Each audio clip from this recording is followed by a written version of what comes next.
sociedad actual existen gigantescos molinos que producen energía eléctrica, helicópteros que alcanzan los 300 kilómetros por hora y robots que nos ayudan en tareas industriales. Pero lo que muy pocos saben es que muchos de los mecanismos y principios que utilizan estos artefactos ya se conocían hace más de 1000 años. En aquella península ibérica dominada por los musulmanes se construían relojes, se diseñaban autómatas e incluso uno de sus sabios más brillantes realizó una proeza a los 65 años de edad que sigue asombrando a ingenieros aeronáuticos de todo el mundo. Aquí comienza un recorrido a lo largo de casi 8 siglos para comprobar que el legado que nos dejaron los musulmanes sigue mucho más presente entre nosotros de lo que podríamos imaginar.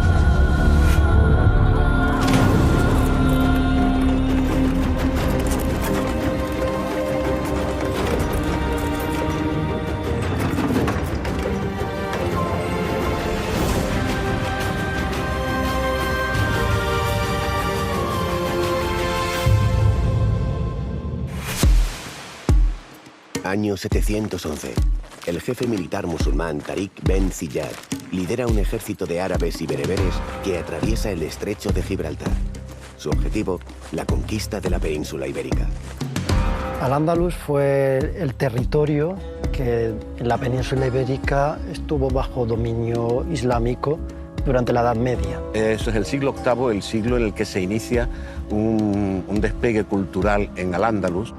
Al-Ándalus sí que aportó una huella indudable a medio y largo plazo. Hubo un desarrollo científico en Al-Ándalus que permitió el desarrollo tecnológico y esto fue gracias a la ingeniería, sobre todo. Hace más de 1000 años, bajo el gobierno omeya en Al-Ándalus, se produjo un gran florecimiento científico. Multitud de sabios encontraron la posibilidad de desarrollar sus conocimientos en aquella península dominada por los musulmanes. Una de esas mentes privilegiadas era Abbas ibn Firnas. Muchas de las ideas de este sabio andalusí están ligadas a diferentes ramas de la ingeniería. Abbas Firnas fue un andalusí que nació en Ronda, en la provincia de Málaga, en el 810. Provenía de una familia bereber y fue un gran estudioso de andalusí. Era un gran amante de los libros y de la cultura. Era un adelantado a los sabios renacentistas. Trataba absolutamente todo el conocimiento de la época. Y estamos hablando del siglo IX, mucho antes de Leonardo da Vinci. Desarrolló una serie de inventos, como por ejemplo el reloj de agua, al que llamó Almacata. También inventó una esfera armilar. La esfera armilar es una esfera hueca para estudiar el movimiento de planetas y de estrellas. Construyó en su casa una bóveda celeste que se podía visitar desde el interior como hoy haríamos en un planetario. He dedicado mi larga vida a crear inventos, a diseñar artilugios, cultivar conocimientos. Pero en el ocaso de mi existencia aún me queda algo muy importante por hacer y descubrir. Abbas Ben Firnas, cuando parece que contaba ya 65 años de edad, consigue el sueño de su vida. Pero ¿cuál era el sueño de Abbas Firnas? ¿Con qué quiso sorprender a la sociedad andalusí? ¿Consiguió materializar esa idea que le perseguía durante toda la vida? La gran creatividad de Abbas ibn Firnas es un fiel reflejo del interés que se vivió en Al-Ándalus por la ciencia y la cultura. Unos conocimientos que más tarde se expandieron por la Europa cristiana. En la península ibérica, con la caída del Imperio Romano, entramos en una época un poco más oscura, con poca capacidad técnica, vamos a decir, de movilizar o de generar grandes infraestructuras. La sociedad islámica tuvo uno de los pies fundamentales en la búsqueda de agua. Venían de lugares en donde el agua era un bien muy precioso, muy escaso. Al llegar a la península ibérica había algo más de agua, con lo cual se introdujeron una serie de mecanismos, de artilugios para poder extraer el agua. Y entre estos elementos está la noria de tiro. Las norias de tiro o de sangre, aquellas que son movidas por animales y que a través de la fuerza animal logran poner en circulación el agua de los pozos. Una noria como esta podría irrigar más o menos media hectárea con 12 horas de trabajo. O sea, ya estamos hablando de una cantidad significativa comparada con lo que podría hacer el trabajo de un hombre cubo a cubo. Hay muchas teorías sobre el origen de la noria de tiro. Lo que sí se sabe es que la noria que llegó aquí a la península ibérica fue a través de agricultores sirios que llegaron en el siglo VIII. Además de proveer de agua a las sedientas tierras de una parte de la península, las norias de sangre extraían otra sustancia muy apreciada en la sociedad andalusí. La noria de Salices de la Sal, en las salinas de San Juan, donde estamos ahora, se utilizaba para bombear salmuera y esa salmuera pues, producir sal. La producción de sal, gracias a la noria de Tiro, se convirtió en toda una actividad, no vamos a decir industrial, pero casi. De hecho, se dice que con la Reconquista, una de las órdenes que dieron los reyes era de no destruir las infraestructuras que habían dejado los andalusíes porque eran muy valiosos para reconstruir el país. Las norias de sangre abastecían de agua y sal a los habitantes andalusíes de algunas zonas de la península ibérica. Los mecanismos que empleaban ya eran conocidos en época romana y sus engranajes los siguen utilizando ingenieros de todo el mundo. Una noria de tiro o noria de sangre está accionada por la fuerza de un animal, que accionaría el mecanismo de la rueda horizontal o rueda padre, que mediante los dientes haría girar la rueda madre. Bueno, pues mediante este giro se podía elevar el agua que estaba en el pozo. Este paso de una rueda horizontal a vertical fue una de las grandes aportaciones tecnológicas, tanto en Al-Ándalus como fuera de la península ibérica. Estas norias en pequeñito, por ejemplo, es lo que podríamos ver en el mecanismo de subir nuestra persiana en casa todos los días, ¿no? Porque hacemos fuerza en un sentido y la transmitimos en otro. Pero también lo vemos con el rotor de un helicóptero, por ejemplo.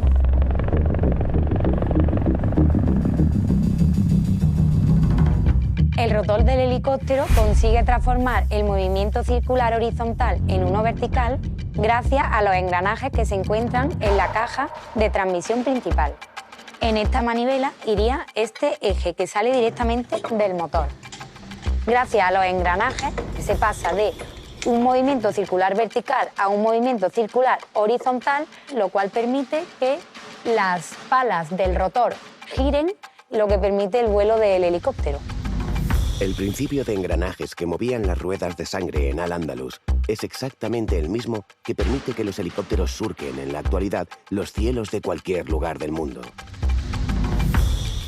En la mecánica actual, este principio lo podemos encontrar pues, en bicicletas, en coches, en submarinos.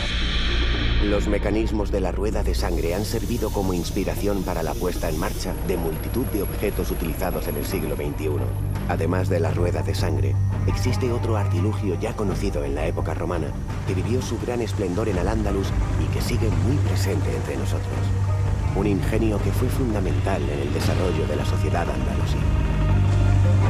Las norias fluviales, que son esas grandes norias que suben el agua de los ríos y que la depositan en las acequias para el riego de los campos, de los jardines o simplemente para el abastecimiento de agua en grandes ciudades. Evidentemente, en algunas zonas del Al-Ándalus fue una revolución porque este tipo de noria eleva 42 litros por segundo, igual que un motobomba.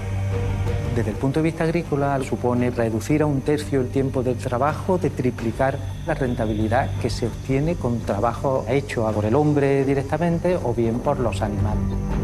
No sabemos realmente cómo se construían nuestras norias. Sabemos que se contrataba a los artesanos constructores de norias. Cuando terminaban en un sitio los reclamaban para ir a otro sitio a construir más norias.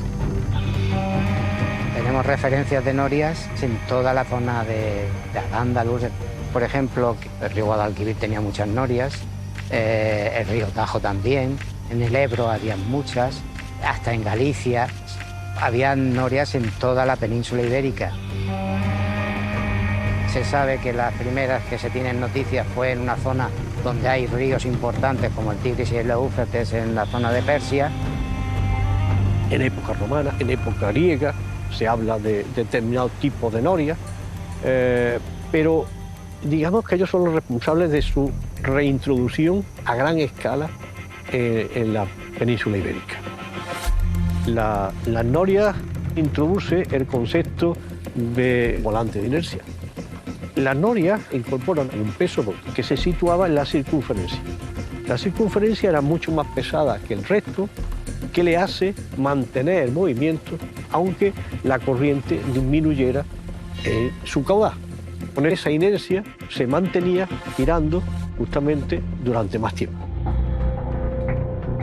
¿Pero qué ha ocurrido con aquel volante de inercia que usaban los musulmanes hace más de 1000 años? ¿Sigue presente en nuestra ingeniería moderna? El volante de inercia dentro del motor es esta pieza redonda que vemos aquí. Hace una función de transmisión de toda la energía que va almacenando cinética para estabilizar lo que es el giro, para que sea más homogéneo. Y sobre todo nos sirve para evitar vibraciones y tirones molestos durante la conducción. Viendo el movimiento de las norias tal cual introdujeron los musulmanes en Al-Ándalus, evidentemente es un movimiento muy similar y parecido a un volante de inercia.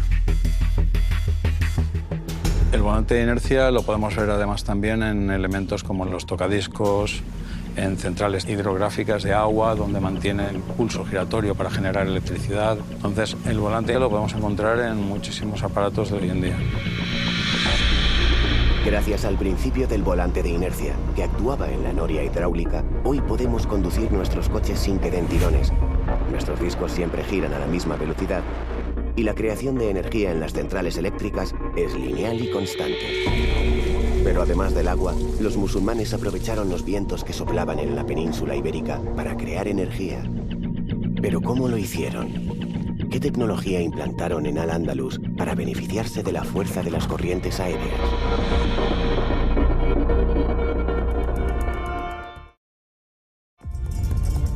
Durante los más de 700 años que estuvieron los musulmanes asentados en la península ibérica, la energía hidráulica jugó un papel fundamental en el desarrollo y eficacia tecnológica de la sociedad andalusí.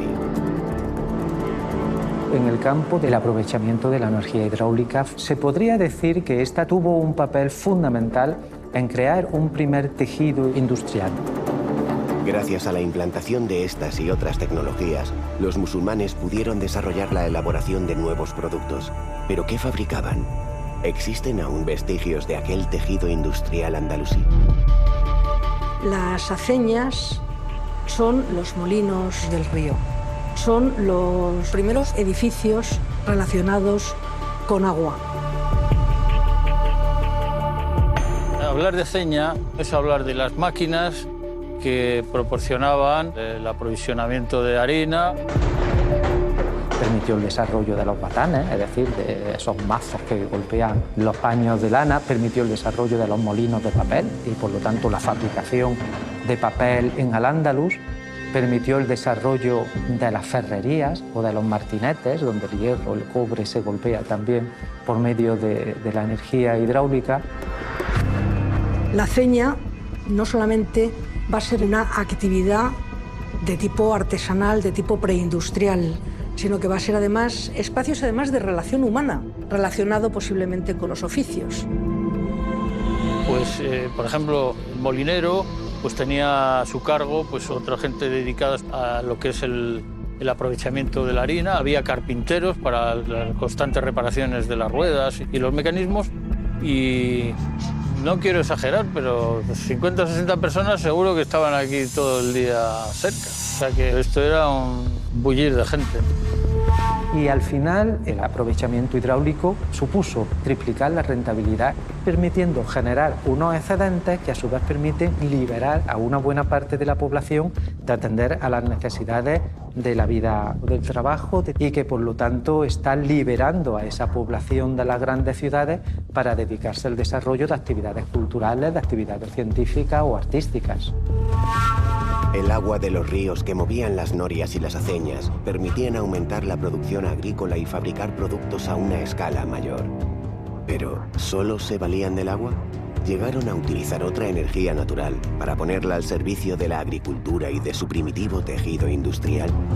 El mismo fundamento, sacar agua de un pozo, también se hizo con los molinos de viento. Y en este caso la energía la aportaba el viento, no la aportaba un animal. Realmente esta es una innovación que sí que parece proceder directamente del mundo persa y haberse desarrollado a través de Al-Ándalus. El gran uso de la energía eólica durante la época medieval ha sido el aprovechamiento del viento para hacer girar unas velas, unas aspas, con un eje una rueda dentada, y entonces que se produce un cambio del movimiento rotatorio en un movimiento circular y su aplicación directa a la molturación del grano y a la producción de harina. A partir del siglo XII, siglo XIII, existe un proceso de expansión del aprovechamiento de la energía eólica por la España cristiana. Los molinos de viento siguieron vivos en la península ibérica. En España y Portugal existen numerosas pruebas de que durante siglos se utilizaron estos gigantes movidos por la energía eólica. Es a mediados del siglo XV cuando empiezan a surgir los molinos de viento de La Mancha. Y estuvieron presentes casi hasta finales del XIX. Es a finales del siglo XIX cuando empieza a buscarse la aplicación de los molinos de viento en la generación eléctrica. Nos encontramos en el Parque Eólico de Breña, que se encuentra dentro de un complejo formado por 4 parques que suman total de 105 turbinas, que serían capaces de cubrir la demanda energética de más de 120.000 hogares. Podemos decir que se parecen bastante los sistemas. Por ejemplo, el sistema de orientación de la turbina hacia el viento. En los antiguos molinos de La Mancha se conseguía moviendo lateralmente un palo de gobierno con la ayuda de animales o de forma manual. Y en la actualidad esto se consigue a través de un sistema de control automático que mediante unos sensores ambientales y un grupo de motores es capaz de orientar la turbina de la mejor manera y la más eficiente hacia el viento. En la actualidad, la energía eólica es la segunda tecnología del sistema eléctrico español. Podemos decir que el aprovechamiento del viento que comenzaron los musulmanes sigue presente en nuestros días.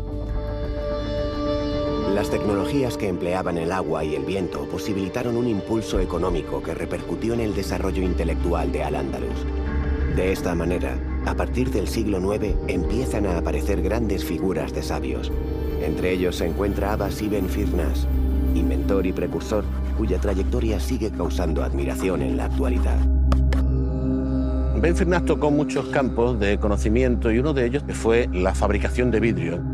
El vidrio era hasta entonces un monopolio de Oriente. Se hacía en Siria, se hacía en Egipto y él encontró la forma de fabricarlo aquí. Para fabricar vidrio solo hay que tener arena, sílice, rocas ricas en sílice, que es lo que él utilizó, e impulsó grandemente esa industria aquí en Al-Ándalus. A Abbas ibn Firnas se le atribuye la introducción de la fabricación del vidrio en la península ibérica. Aquellos conocimientos musulmanes siguen presentes en España, uno de los mayores fabricantes europeos de vidrio. Pero el legado de Abbas ibn Firnas va mucho más allá. Durante años persiguió un sueño que en su madurez fue capaz de realizar. Un sueño que ha servido como inspiración a la ingeniería durante siglos.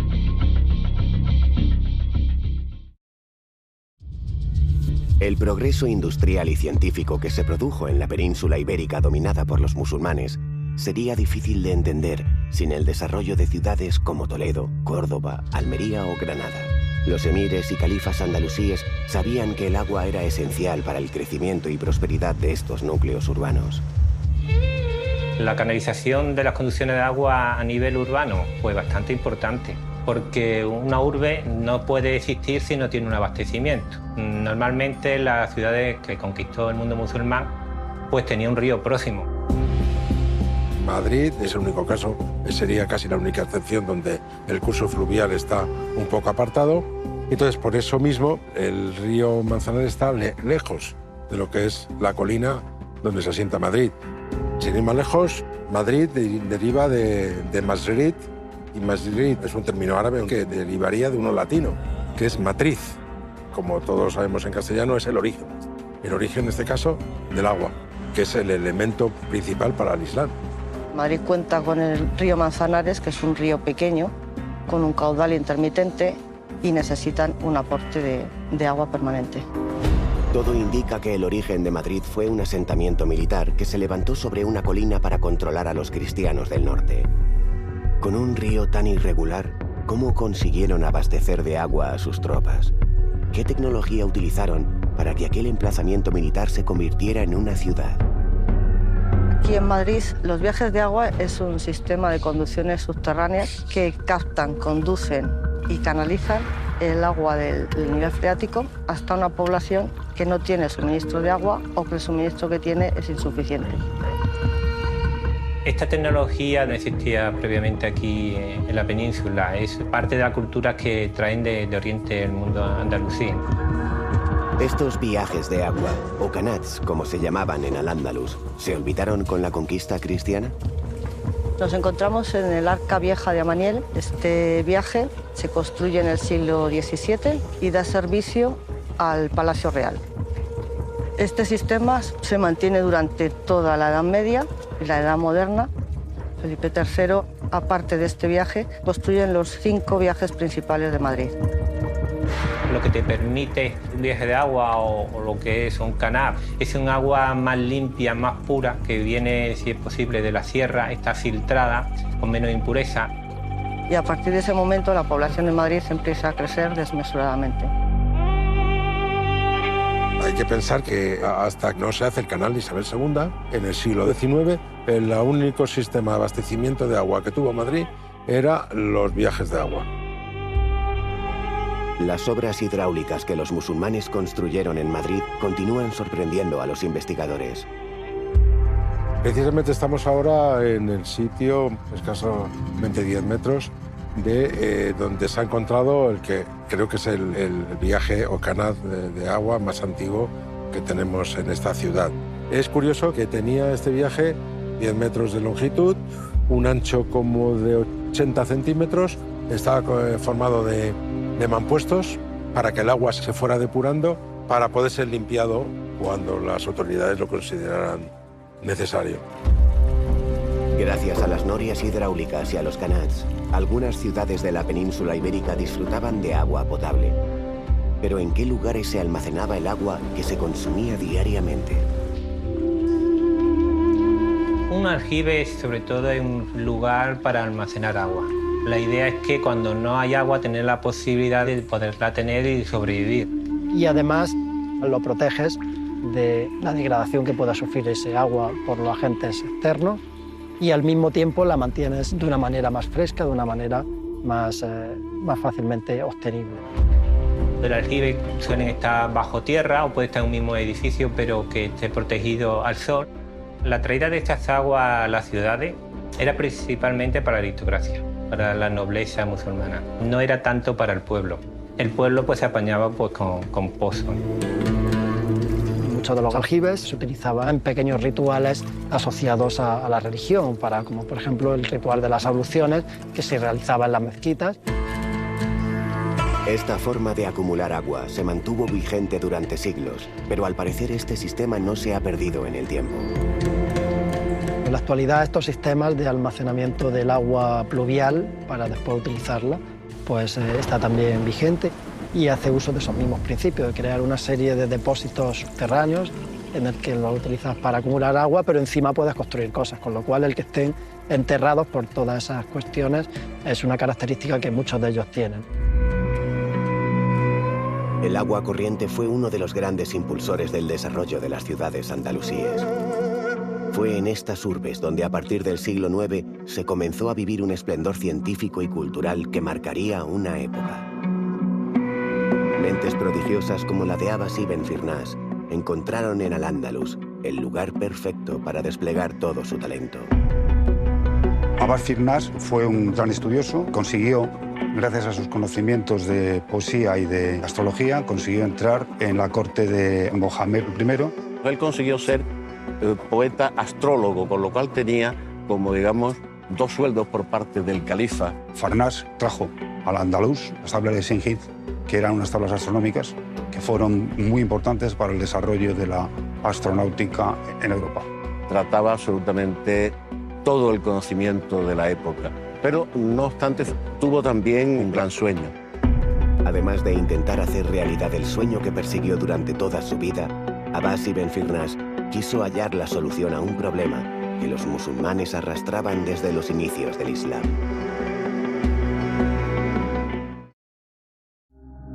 Normalmente, cuando Ben Firnas presentaba al emir uno de sus inventos, contenía un poema en el que explicaba el logro que se había conseguido.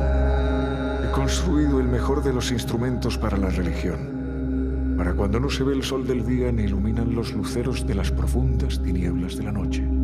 Así, el gran Muhammad I pondrá de manifiesto el momento de cada oración. Abbas Ben Firnas, cuando presenta la clepsidra, le entrega al emir un reloj que está movido por el agua. Y es que la religión era algo fundamental en el mundo musulmán. De hecho, ellos rezan 5 veces al día, lo que te hace tener a Dios presente durante toda tu existencia. Durante el día y con un día soleado es fácil con un reloj de sol hacer esas predicciones, pero durante la noche, con tiempo nublado, es mucho más difícil. De ahí el interés de tener relojes mecánicos. Una clepsidra es simplemente un instrumento que marca el tiempo a medida que el agua llena un depósito o bien vacía un depósito. Y son recipientes que están graduados, de tal manera que se calcula aproximadamente el tiempo que tarda en vaciarse o en llenarse hasta un cierto. Otra cosa son las clepsidras con autómatas, que cuando transcurre una hora de tiempo viene marcada por una determinada acción dramática que hacen unos autómatas. Las clepsidras deleitaron a emires, califas y reyes durante el periodo andalusí. Durante aquel tiempo, hubo un sabio que convirtió a estos relojes de agua en tecnología punta del momento. Jalaf al-Muradi es un personaje que no tenemos fechado con claridad. La única cosa clara es que es anterior a más o menos 1250. La época de Alfonso X, porque el único manuscrito que conservamos es el libro de los secretos, que describen una serie de máquinas que en general se mueven gracias al agua. Esta es la primera vez que tenemos un documento de una clepsidra de Al-Ándalus que se puede llegar a reconstruir. La clepsidra de las gacelas se desarrolla a partir del documento de Al-Muradi. En este caso, por un sistema de llenado y vaciado de depósitos, pues eran capaces de hacer una acción, un relato. La escena que aparece es una escena cortesana. Tenemos las princesas que están escondidas y las gacelas que están libres bebiendo en el agua. Cuando beben las gacelas, hace que las princesas salgan a verlas y entonces sale una persona a ver a las princesas. Cuando aparece la persona, luego salen unas serpientes cobra para defender a las princesas y luego la persona que ha salido, al ver a las cobras, tiene miedo y se esconde. Esto es un poco de fantasía para deleite de los monarcas.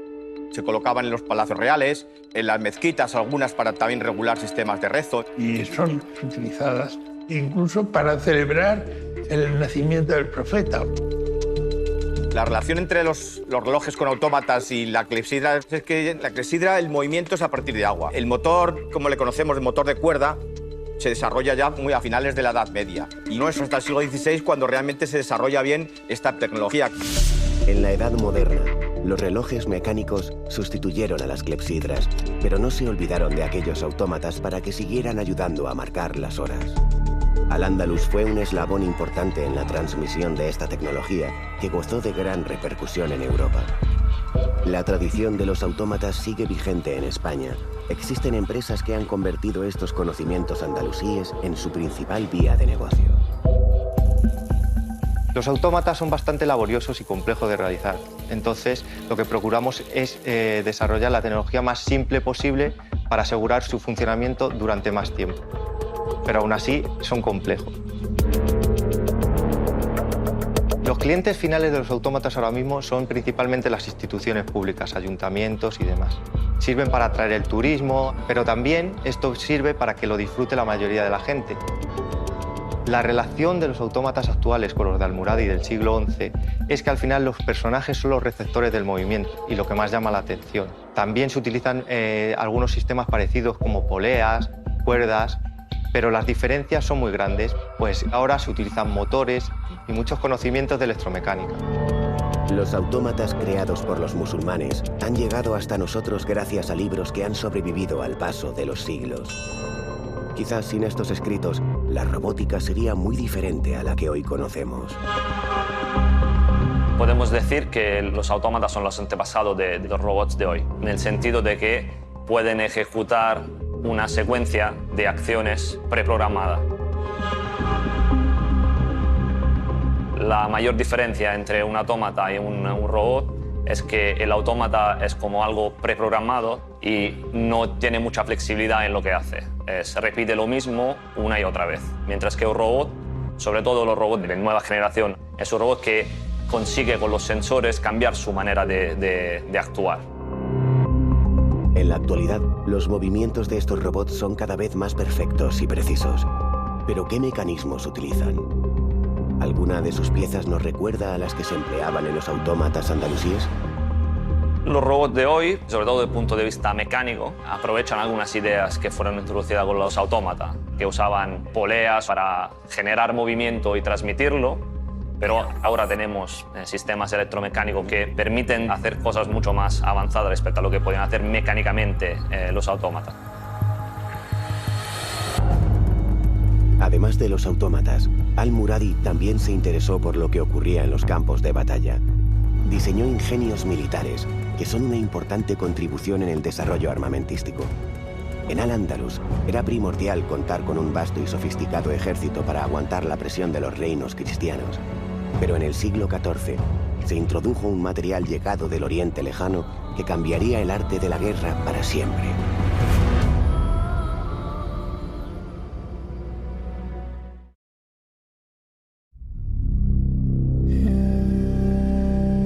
A las clepsidras y autómatas hay que sumar una serie de artilugios e ingenios ideados por Al-Muradi, que seguramente asombraron a la sociedad de su época. El libro de los secretos de Al-Muradi es un manuscrito que contiene unos 30 proyectos de distintos tipos de máquinas. Incluyen autómatas, movibles, clepsidras y que incluye también referencias a algunas máquinas de guerra. Lo más interesante, lo más relevante de la propuesta tecnológica y militar de Al-Muradi es la utilización de unos mecanismos que permiten elevar determinados artefactos. Entre las máquinas de guerra, quizás el más llamativo sea una plataforma que permite elevar un ariete hasta una altura determinada. Cuando se pone en marcha, unos operarios moverían mediante un sistema de poleas el ariete para que golpease una puerta en altura o la parte superior de una muralla. Desconocemos si los ingenios de Al-Muradi se llegaron a poner en marcha. Lo que sí queda patente es el interés de los gobernantes islámicos por la tecnología aplicada a la guerra. El descubrimiento de la pólvora se produjo en China, fue introducida en la península ibérica por parte de los musulmanes, pero también hay que tener en cuenta que en ese momento los musulmanes se encuentran a la defensiva y se tratan de importar tecnologías que sean capaces de frenar la expansión cristiana. Desde luego, lo que sí está claro, que es en el mundo islámico donde el papel militar de la pólvora se consolida. Los musulmanes entendieron que la pólvora podía ser un gran aliado en el campo de batalla. De esta manera, surgió una carrera armamentística donde destacó un hombre que cambió la artillería para siempre. Al-Ramá es un ingeniero de origen persa. Su obra es muy importante, es realmente determinante, por cuanto que en ella por primera vez encontramos unas propuestas de elaboración de la pólvora que son absolutamente eficaces. La pólvora es una sustancia que está compuesta por 3 elementos: carbón, salitre y azufre, siendo el salitre el elemento dominante. Aparte de eso, es verdad que Al-Ramá recoge toda una tradición de utilización de la pólvora en distintos artefactos, fundamentalmente cohetes, bombas de manos de carácter explosivo, y sin duda lo más singular sea por la concepción de un arma que puede desplazarse sobre las aguas y que es autopropulsada. De ahí que se haya hablado de él como el creador de un verdadero torpedo.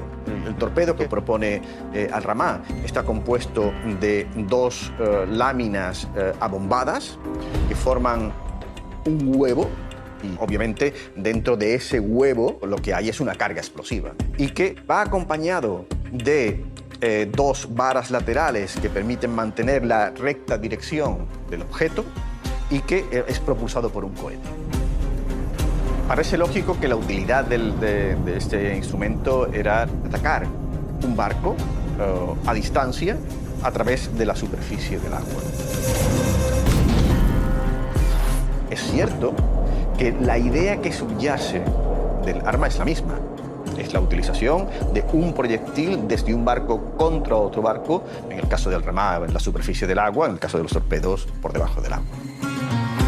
Los ejércitos cristianos poco a poco avanzan hacia el sur. Toman ciudades y tierras dominadas por los musulmanes durante siglos. Ante esta presión militar, los andalusíes buscan algún revulsivo para combatir y contener los ataques cristianos. Los musulmanes de Al-Ándalus en la península ibérica están introduciendo un tipo de armas que es capaz de proyectar, de disparar un proyectil y que es propulsado por fuego. Entendemos que por pólvora. La primera imagen que tenemos de un cañón en un manuscrito es muy diferente a lo que entendemos por un cañón, porque la forma que tiene es como de una vasija que se utilizaba, curiosamente, no para lanzar proyectiles esféricos, sino que se utilizaba para lanzar flechas. Quizás lo que más destacan es el pavor que causaban en el enemigo, sobre todo por la novedad que aportaban. No era tanto el daño que era capaz de realizar sobre el conjunto de guerreros, sobre el enemigo en definitiva, cuanto el ruido que producían, que era capaz de asustar a hombres y sobre todo a caballo. Los truenos de mano o palos de fuego eran el arma de fuego más arcaica que existe. Era un cilindro de metal con una recámara, tenía arriba un orificio que se llamaba oído, con un pequeño recazo donde echaba la pólvora. Metíamos la pólvora, metíamos el proyectil, que era un bolaño, que podía ser de hierro o de piedra, lo comprimíamos y apuntábamos hacia el enemigo disparando. Los cañones ya en el siglo XIV pues resultaba para quien lo veía desde la distancia muy complicado entender cómo se metía un proyectil en un tubo y salía con una potencia desmesurada y qué era lo que lo proyectaba. Eran capaces de destruir murallas y torreones que antes eran inexpugnables. Los sitios y las guerras son mucho más cortas. Antes no había batallas, todo se hacía por sitios. Podían estar 1 año, 2 años, hasta que estos se rendían por hambre. Entonces lo que antes costaba 1 año, ahora podía costar tranquilamente 1 mes o poco más. Los efectos de la artillería sobre las poblaciones es absolutamente devastador. El testimonio castellano denota sorpresa cuando alude a esas máquinas que son capaces de proyectar lo que denominan como pellas de fuego y que si impactaban sobre una persona eran capaces de cercenarle de cuajo un miembro, cortarle un brazo, una pierna y posiblemente la muerte era prácticamente inmediata. En el siglo XIV, los nazaríes hicieron uso de la pólvora en sus enfrentamientos contra los ejércitos cristianos. Pero si disponían de una tecnología militar más avanzada, ¿cómo es posible que los musulmanes fueran derrotados en el campo de batalla?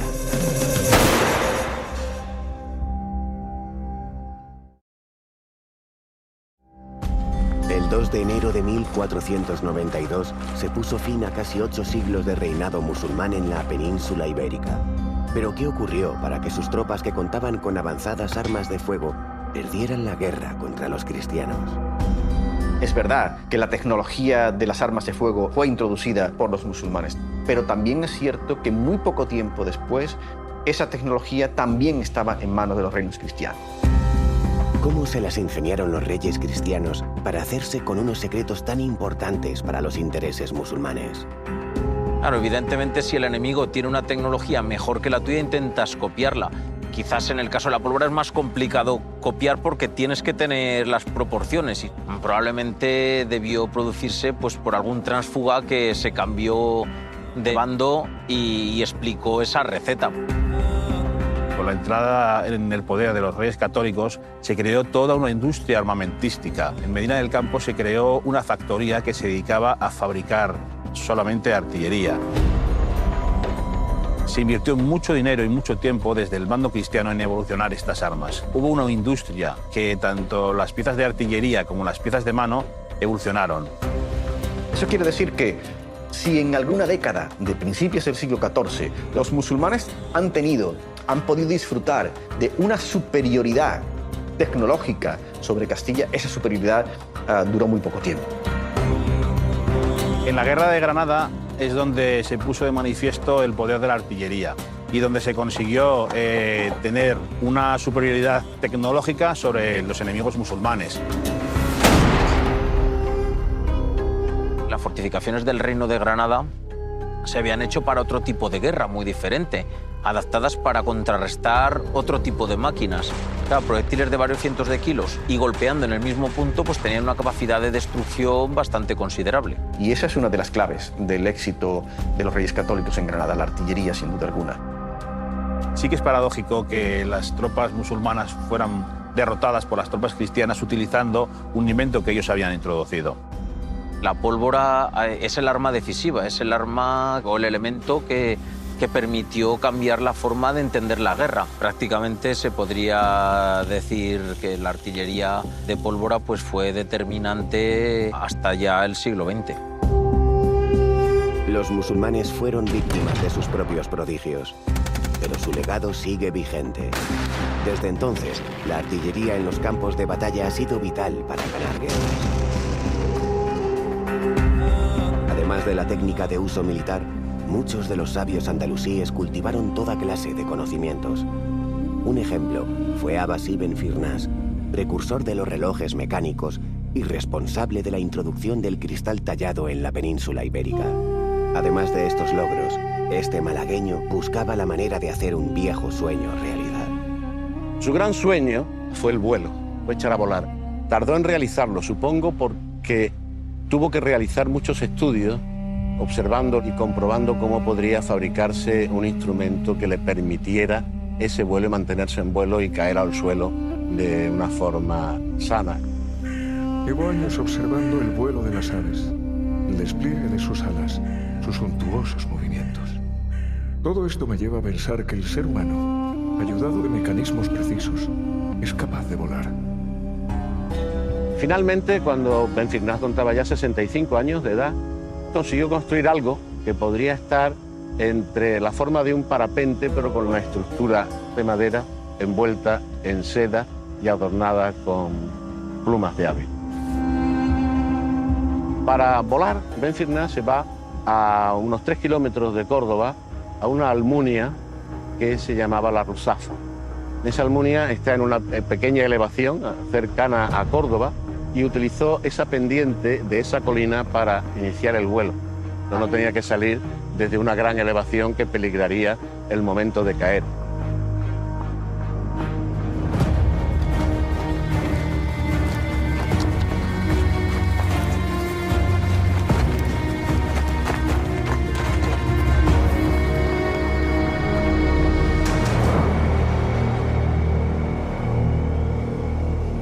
Abbas Ben Firnas consigue efectivamente un vuelo. La duración del vuelo fueron 10 segundos, pero no se considere que es muy poco tiempo, porque el primer vuelo real de un avión con motor fueron 12 segundos, o sea que la diferencia no es tan grande. Ben Firnas debió de hacer ese vuelo para asombro de sus conciudadanos, pero consigue caer de una forma un poco catastrófica. ¿Cómo fue el aterrizaje? ¿Consiguió sobrevivir al impacto contra el suelo? El aterrizaje fue un poco duro porque se rompieron las piernas. El fallo fundamental que cometió Abbas Firnas fue porque no se fijó en los pájaros que aterrizan con la cola, se desestabilizó completamente a la hora de aterrizar y, claro, se dio el gran batacazo por no llevar cola. Pero Abbas Ben Firnas fue el primer hombre que consiguió volar de una forma científica, es decir, el primer vuelo de la humanidad. Abbas Ben Firnas fue un adelantado a su época.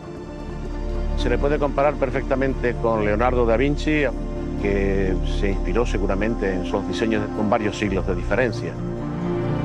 Han tenido que pasar más de 1000 años para que la física y la aeronáutica den la razón a este sabio andalusí. Su legado es reconocido mundialmente. El puente principal de Córdoba lleva su nombre. Una estatua recuerda su vuelo en el aeropuerto de Bagdad y en la cara oculta de la luna, un cráter ha sido bautizado como Abbas ibn Firman. Aquellos andalusíes supieron aprovechar la energía que les regalaba el viento y el agua. Cada vez que un reloj marca las horas o un robot se mueve, los conocimientos de Al-Ándalus vuelven a cobrar vida. La herencia de Al-Ándalus va mucho más allá de la mecánica o la ingeniería. Aquellos musulmanes nos han dejado platos que aún degustamos en la actualidad. Y sus sabios practicaron complicadas operaciones quirúrgicas hace más de 1000 años. La mayoría de nosotros desconocemos la herencia que los musulmanes dejaron en nuestra sociedad actual. Una riqueza de conocimientos que seguiremos descubriendo en Al-Ándalus, el legado.